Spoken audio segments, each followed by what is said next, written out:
Ce sommet est un piège parce que en Afrique, il est présenté comme le sommet de Barack Obama et des chefs d'État africains. Mais ce n'est pas ça. C'est le sommet US and African Leaders in Washington. Le sommet des États-Unis et des leaders africains à Washington. Et les chefs d'État africains vont vite le découvrir, à qui on va tenter d'imposer des calendriers de changement de régime, c'est que les leaders, pas uniquement eux, se sont pleins de participants d'une soi-disant société civile, d'une soi-disant génération politique entièrement contrôlée par les Américains. Ça va être ça. Les chefs d'État africains n'ont pas retenu l'histoire de la subversion américaine depuis 20 ans en Amérique latine, dans les Balkans ou dans l'ex-Union soviétique. Je l'ai déjà dit, moi je n'en attends qu'une chose, c'est l'aggravation des difficultés de l'Afrique. On sait, dans tous les pays du monde, Irak, Afghanistan, Libye, Somalie, Mali, Centrafrique, partout, et je m'en tiens aux 10 dernières années, partout, la volonté de changement de régime soi-disant démocratique des États-Unis a donné la guerre civile, la désunion, la désintégration des pays. Voilà ce qu'est le modèle américain tel qu'il va se révéler à l'Afrique. Justement, Luc Michel, certains de nos confrères pensent que la cible de Washington à l'issue de ce sommet, c'est surtout le grand marché africain, Luc Michel. Pourrait-on dire que business first?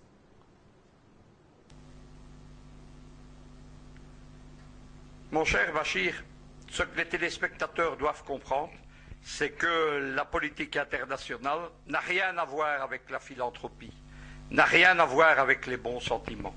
C'est une question de recherche de pouvoir géopolitique et politique, c'est une question d'intérêt, et dans le cas d'un régime comme le régime américain, qui est celui d'une oligarchie politico-financière, donc, que cherchent les Américains en Afrique? Qu'est-ce que l'Afrique pour les Américains? C'est avant tout un grand marché. Un marché en pleine expansion, parce que c'est ça qu'il faut constater. Il y a une donnée à comprendre, il y a un cabinet de conseil financier très influent aux États-Unis, c'est le Frontier Strategy Group. C'est un cabinet de conseil qui définit les marchés émergents avec une notion typiquement américaine, celle de frontières économiques, de frontières de développement. C'est une notion qui est liée, c'est important de le comprendre, à l'expansion américaine. Il y a eu la frontière, le Far West, ce sont les films de cow-boys que tout le monde connaît, qui ont permis le développement des États-Unis. Il y a eu ce que Roosevelt a appelé la nouvelle frontière, c'était l'expansion économique du New Deal. Et il y a maintenant, visiblement pour eux, une frontière à conquérir. Dans cette frontière, l'Afrique est dans le collimateur et le Frontier Strategy Group identifie 20 marchés frontières, comme ils les appellent, notamment en Afrique, le Nigeria et le Kenya, et qui sont des marchés émergents. Luc Michel, venons-en au grand sujet occulté de ce sommet, c'est bien sûr le soft power USA et les changements de régime au niveau de l'Afrique. Le temps, il faut le rappeler, c'est 3 et 4 août déjà, été mis de façon sèche, mais diplomatique, peut-on dire, sur ces sujets.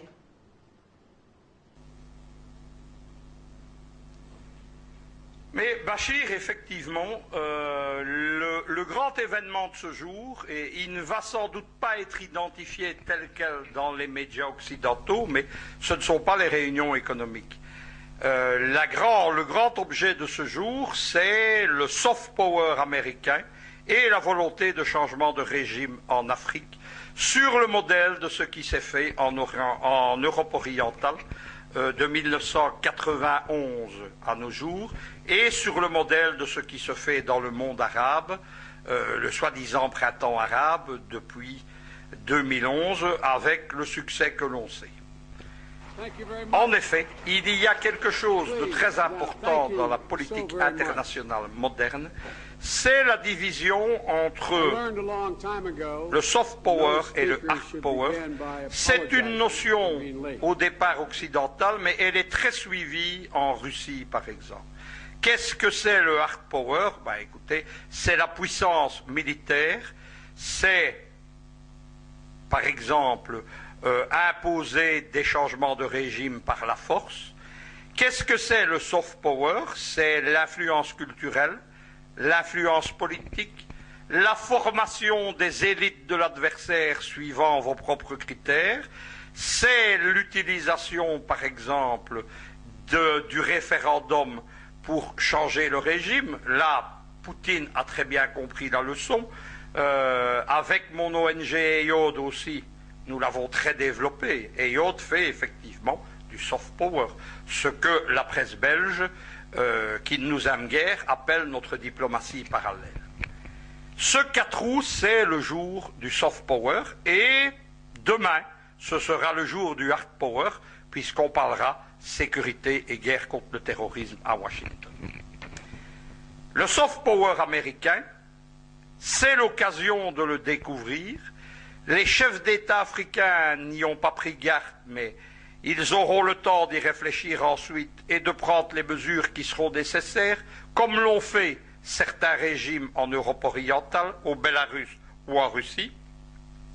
Les Américains sont en effet en train d'implanter ce que j'appelle moi un parti américain en Afrique, ce qu'eux appellent le développement de leaders civiques et le développement de la société civile.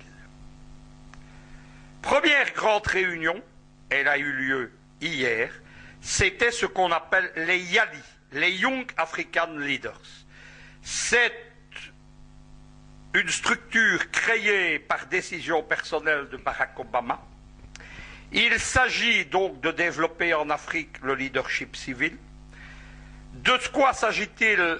Des centaines d'étudiants, de jeunes Africains, de jeunes politiciens, de jeunes universitaires, de chercheurs, sont pris en main, de jeunes chefs d'entreprise aussi, sont pris en main, se voient offrir des bourses, des études aux États-Unis, et on leur inculque évidemment le background de la civilisation américaine, c'est-à-dire qu'ils cessent d'être africains pour devenir américains dans leur tête.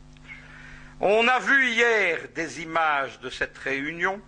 On était en pleine américano-latrie. Lorsque je parle de grand-messe, eh bien, hier, les jeunes Young African Leaders ont adoré le Dieu Obama. Il fallait voir ces sourires idiots.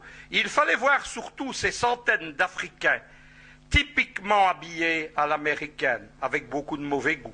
Pas un habit traditionnel africain, pas une coiffure traditionnelle africaine, des cheveux lissés, des blazers d'université américaine, des robes du soir de proms américaines. C'est ça, les YALI. Mais ces YALI vont rentrer, c'est la première année, la première promotion. Ils vont rentrer en Afrique, d'autres vont se former. Qu'est-ce que ça va donner? Ben, écoutez, Bachir, il faut aller voir en arrière. Les Young Leaders, ce n'est pas une idée subite d'Obama pour l'Afrique. C'est en fait, lorsqu'on va voir le cas de la France, une vieille expérience. En 1976, rappelons-nous, à l'époque, la France de Gaulle a quitté l'organisation politique de l'OTAN. De Gaulle s'est opposé aux Américains, au Cambodge, dans son discours de Phnom Penh. Il s'est opposé aux Anglo-Saxons dans son retentissant discours du Québec, vive le Québec libre. Il a, injure suprême, développé une bombe atomique française. Il y a à l'époque une grande politique arabe de la France. La France du Pompidou est l'alliée de Muammar Kadhafi, par exemple, on l'a oublié. Elle est aussi l'alliée de la Yougoslavie de Tito. Elle a un pied chez les non-alignés. C'est intolérable et les Américains réagissent. Ils créent avec un président français pro-américain, c'est Giscard d'Estaing. De Giscard d'Estaing et de son parti, les Républicains indépendants, le général de Gaulle et les barons gaullistes disaient qu'il s'agissait du parti américain, justement. C'est la même expression qu'utilisait le père du nationaliste révolutionnaire européen Jean Thiriard, et il disait les Américains. En 1976 est créée la French American Foundation pour resserrer les liens, et en 1981, nous y voilà, est créé les Young Leaders. Les Young Leaders, c'est exactement, au niveau français, ce qu'Obama fait aujourd'hui. Bachir, quel a été le résultat de tout ça? Eh bien, moi, je vais vous lire une liste de personnalités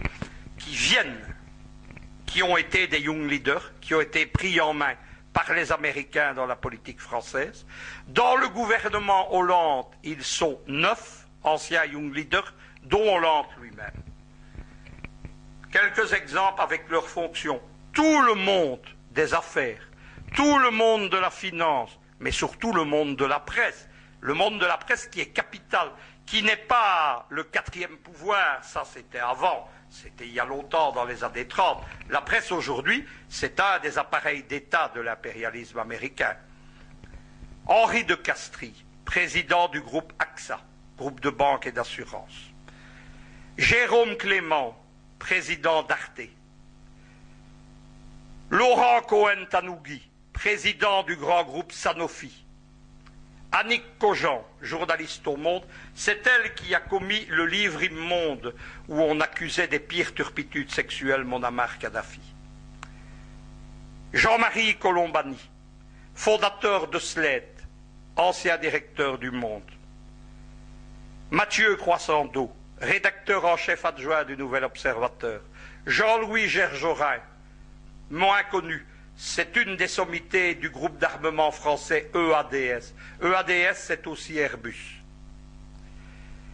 Nicolas Gaume, PDG de Mimesis République. Bernard Guetta, éditorialiste à France Inter. François Hollande, président de la République. Éric Israélevitz, directeur du Monde. Laurent Geoffrin, PDG de Libération. Jean-Noël Jeanneney, président de la Bibliothèque nationale de France. Alain Juppé, l'un des patrons de la droite française, maire de Bordeaux. Et on continue. Il faut l'écouter. Vous devez l'écouter parce que ça vous donne une idée de qui vous allez avoir à la tête des États africains dans 20 ans. Sylvie Kaufmann, journaliste au Monde. Yves de Kerdrel, éditorialiste au Figaro. Anne Lauvergeon, présidente d'Areva, le grand groupe qui dirige les centrales nucléaires françaises et accessoirement l'exploitation de l'uranium du Niger. François Léotard, ancien ministre de droite de la Défense. Bruno Leroux, président du groupe PS à l'Assemblée nationale. Alain Ming, le conseiller de tant de sommité politique française.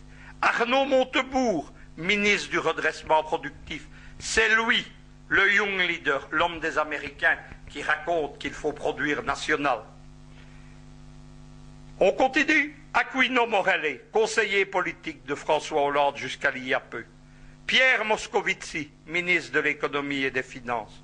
Olivier Nora, président des éditions Fayard, le plus grand groupe de l'édition française. Christine Ockrent, journaliste, épouse du néocon français Bernard Kouchner. Denis Oliven, président d'Europe 1. Valérie Pécresse, ancienne ministre de l'Éducation nationale. Alain Richard, ancien ministre de la Défense. Jacques Toubon, un des chefs de la droite. Marisol Touraine, ministre des Affaires sociales et de la Santé. Najat Vallaud-Belkacem, ministre des Droits des femmes.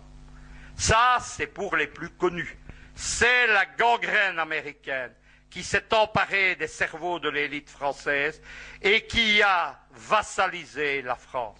Après ça, ne vous étonnez pas si de Sarkozy à François Hollande, la France du général de Gaulle, qui était la principale opposition à l'américanisation de l'Europe, est devenue le meilleur vassal de l'Amérique. Et s'il y a un axe Paris-Washington, si Sarkozy puis Hollande ont été à la tête des agressions américaines contre la Libye puis la Syrie, c'est ce qui attend l'Afrique.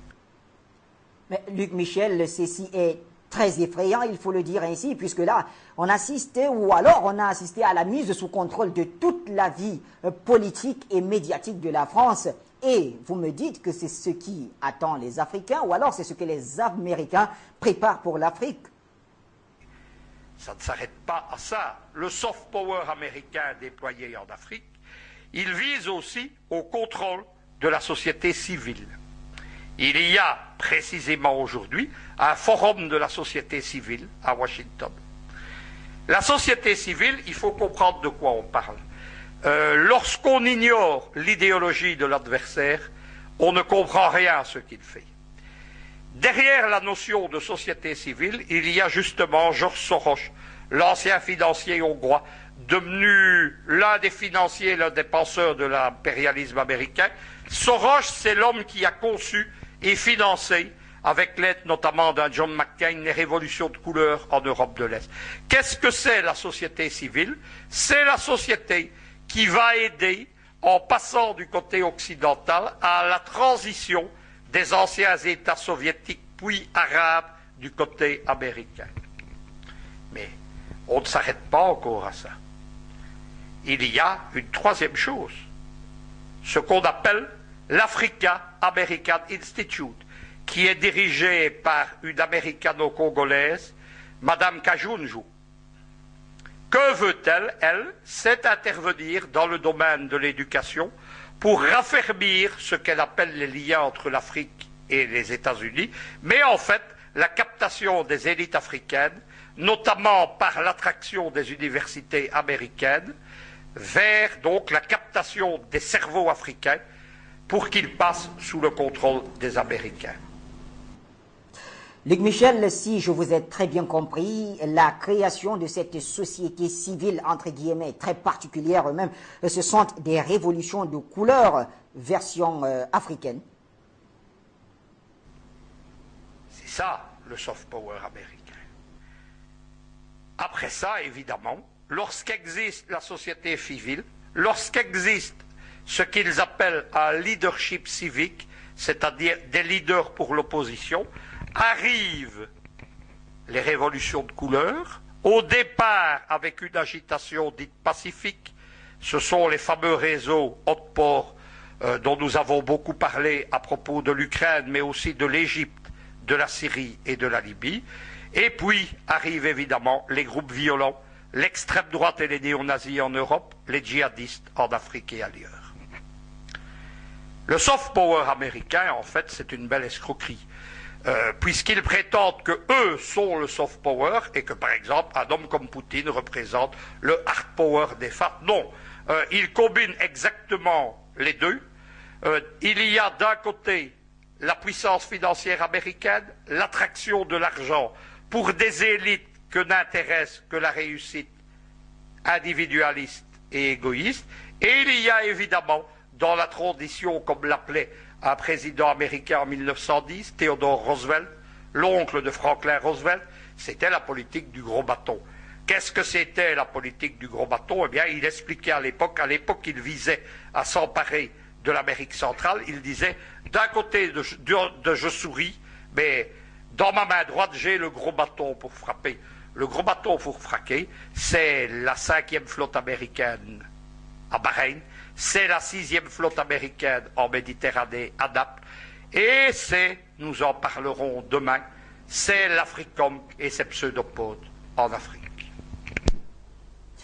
Luc Michel, et si on prend conscience du danger, est-ce que les chefs d'État africains ciblés ont du temps pour se réorganiser? Bachir, malheureusement, non.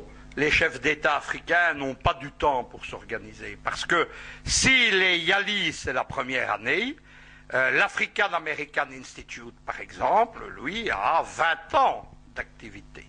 Et je vais vous donner 2 exemples.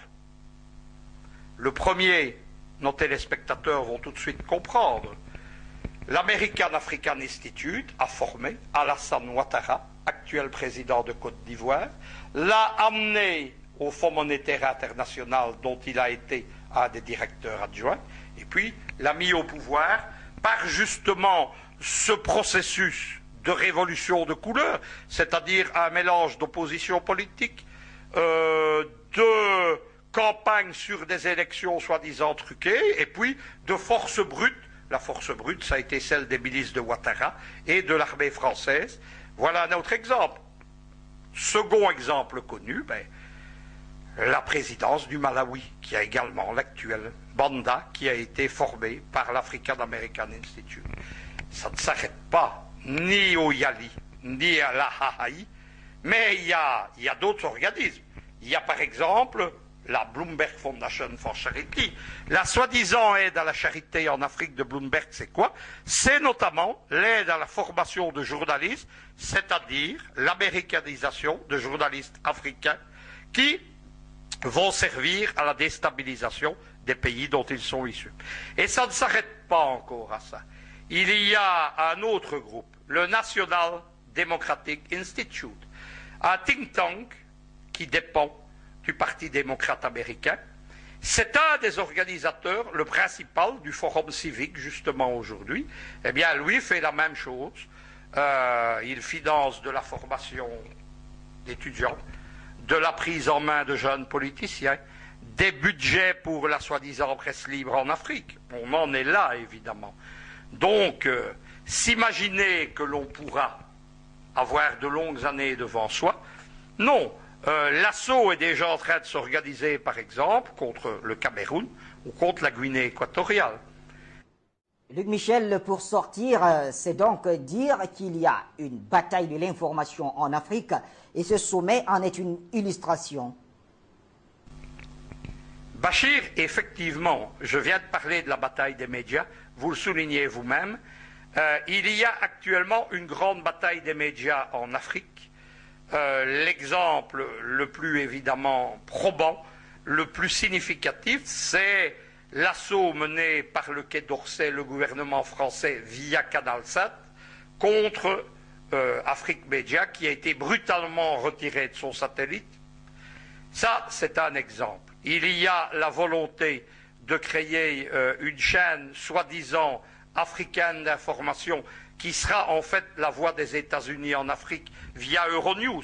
Euronews qui, sous contrôle financier et politique des gouvernements français et allemands, devrait s'appeler plutôt US Propaganda News. Le sommet de Washington, évidemment, est l'occasion de cette bataille des médias. Tout est fait pour qu'il y ait une information unilatérale, canalisée. Le monde unipolaire, l'Amérique le veut aussi, dans le monde des médias, et il ne faut pas de voix divergentes à cette grand-messe. Et une fois de plus, eh bien, on en revient au cas de Afrique Média ou des Hautes TV. Nous avons demandé un certain nombre d'accréditations. Nous sommes des professionnels de l'information. Afrique Média est une très grande télévision. C'est la première des grandes télévisions panafricaines. On ne nous a même pas répondu. Nous n'avons pas eu nos accréditations, à l'exception d'une journaliste des Hautes TV. Et évidemment, il s'agissait que nous ne puissions pas nous exprimer sur le sommet de Washington. Je tiens évidemment à rassurer tous nos téléspectateurs, comme vous le voyez avec cette émission et avec les deux qui vont suivre, nous ne nous laissons pas impressionner et nous sommes parfaitement capables, avec nos contacts sur place et nos relais à Washington, nous sommes parfaitement capables évidemment d'assurer une couverture sérieuse de ce sommet, dans un sens évidemment qui ne va sans doute pas plaire à l'instrument de propagande du Stade département ou de la Maison-Blanche. Voilà, Luc Michel, nous ne laisserons pas intimider, comme vous le dites si bien. Afrique Média, la télévision panafricaine et son vaste réseau de correspondants à travers l'Afrique et le monde vous disent merci. Merci à EOD TV avec qui nous coproduisons cette émission. Nous vous donnons rendez-vous demain et après-demain pour la suite donc de notre grande balade au cœur même du sommet États-Unis-Afrique.